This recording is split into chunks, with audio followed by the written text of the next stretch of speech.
एक महाकाव्य है और इसमें बहुत सारी कहानी और कथाओं का संग्रह है। इसी क्रम में आज के प्रसंग में हम जानेंगे कि पांडवों की मृत्यु कैसे हुई तथा उनकी मृत्यु से पहले कौन कौन सी घटनाएं घटी और उनकी स्वर्ग की यात्रा में उनके साथ क्या हुआ। धर्मराज युधिष्ठिर की परीक्षा किसने ली तथा युधिष्ठिर के साथ चलने वाला कुत्ता कौन था।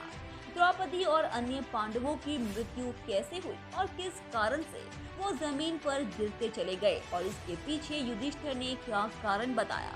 बात तब की है जब महाभारत का युद्ध समाप्त हो गया था तथा हस्तिनपुर की राजगद्दी पर युधिष्ठिर सम्राट बनकर विराजमान हो गए थे। बहुत समय तक इन्होंने उस पर राज किया। काल क्रम में भगवान कृष्ण ने अपने अलौकिक शरीर का त्याग कर दिया। इसकी सूचना मिलने के उपरांत पांडवों का मन भी विचलित रहने लगा और उन्होंने अपना राजपाट अभिमन्यु के पुत्र परीक्षित को राज तिलक करके हिमालय पर्वत पर जाने का निर्णय किया और यहीं से शुरू होती है इनके स्वर्ग यात्रा का वृतांत और यहाँ पर इनकी मृत्यु का रहस्य भी उजागर होता है। अपना राजपाट सब कुछ त्याग कर पांडव और द्रौपदी मेरु पर्वत की यात्रा के लिए निकलते हैं। मेरु पर्वत हिमालय पर्वत श्रृंखला में स्थित पवित्र पर्वत है। मान्यता है कि इस पर्वत से होकर स्वर्ग का मार्ग निकलता है। कई पौराणिक ग्रंथों में इसके बारे में बताया गया है। पांडव सन्यासी का भेष धारण कर अपनी यात्रा की शुरुआत करते हैं।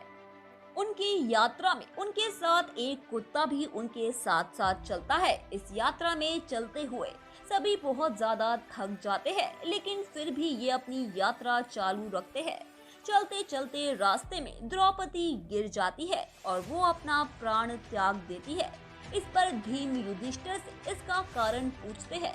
क्यों आखिर अपनी यात्रा पूर्ण करने से पूर्व ही द्रौपदी ने अपने प्राण त्याग दिए। इस पर युधिष्ठिर बोलते हैं, द्रौपदी हम सब की पत्नी होने के बावजूद केवल अर्जुन से अत्यधिक प्रेम करती थी, इसी कारण से उनके साथ हुआ। इसी क्रम में थोड़ा और आगे बढ़ने के बाद सहदेव भी भूमि पर गिर जाते हैं और अपने प्राण त्याग देते हैं। पूर्ण भीम युधिष्ठिर वही प्रश्न पूछते हैं। इस पर युधिष्ठिर बोलते हैं, सहदेव बहुत बुद्धिमान व्यक्ति था और उसे अपनी बुद्धि तक कौशल पर अभिमान था और इस यात्रा में वही अभिमान बाधक बना और उसने अपनी यात्रा नहीं पूरी की और मध्य मार्ग में ही गिरकर अपने प्राणों का त्याग कर दिया।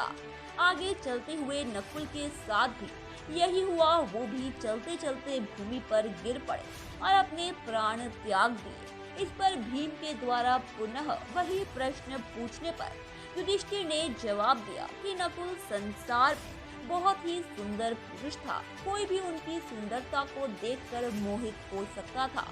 अंत उसे अपनी सुंदरता पर अभिमान व्याप्त हो चुका था और इसी कारण से वो अपनी यात्रा पूर्ण नहीं कर सका।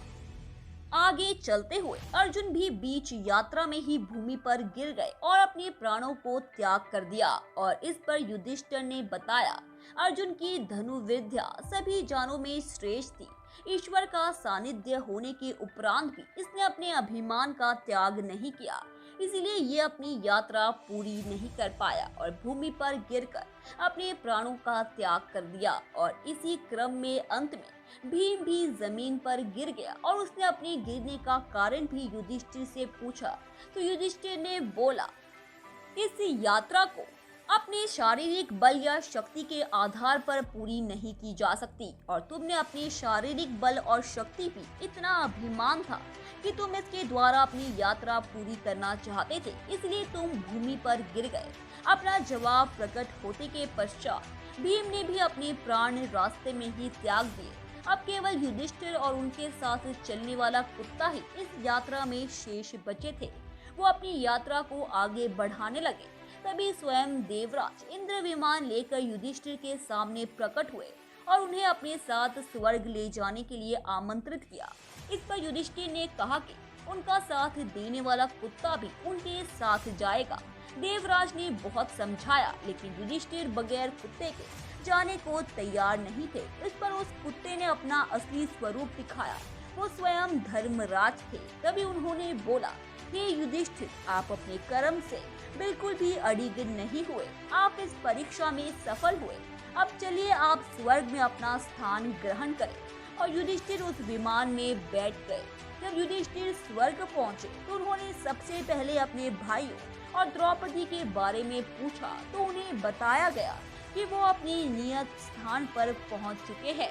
युधिष्ठिर ने उन्हें देखने की इच्छा प्रकट की। उन्हें उनके भाइयों के पास से ले जाया गया जहां बहुत ही अधिक अंधकार था और वहां नर्क जैसा वातावरण का एहसास हुआ था। उनसे मिलने के बाद युधिष्ठिर से बोला गया कि वो वापस स्वर्ग चले, वहीं उनका नियत स्थान है।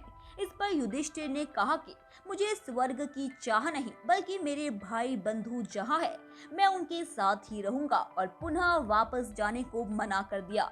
इसके बाद वहाँ प्रकाश हो गया और सभी देवी देवता आए और उन्होंने बताया कि अश्वत्थामा की गलत मृत्यु होने का समाचार बताकर उन्होंने पाप किया। इसके लिए उनसे कुछ समय के लिए नरक का अनुभव करना पड़ा। अब वो अपने भाई बंधुओं के साथ स्वर्ग में आराम से प्रवास कर सकते हैं। वैसे तो महाभारत के हर प्रसंग से हमें कोई ना कोई सीख मिलती है, लेकिन इस प्रसंग ने हमें कई बातें सीखने का प्रयास किया है, जैसे हमारा बल, कौशल, सुंदरता इत्यादि हमारे अंतिम यात्रा में हमारे काम नहीं आएगी। भले हम कितने ही इस लोक में समृद्ध हो, लेकिन इसका कोई उपयोग नहीं रह जाता है।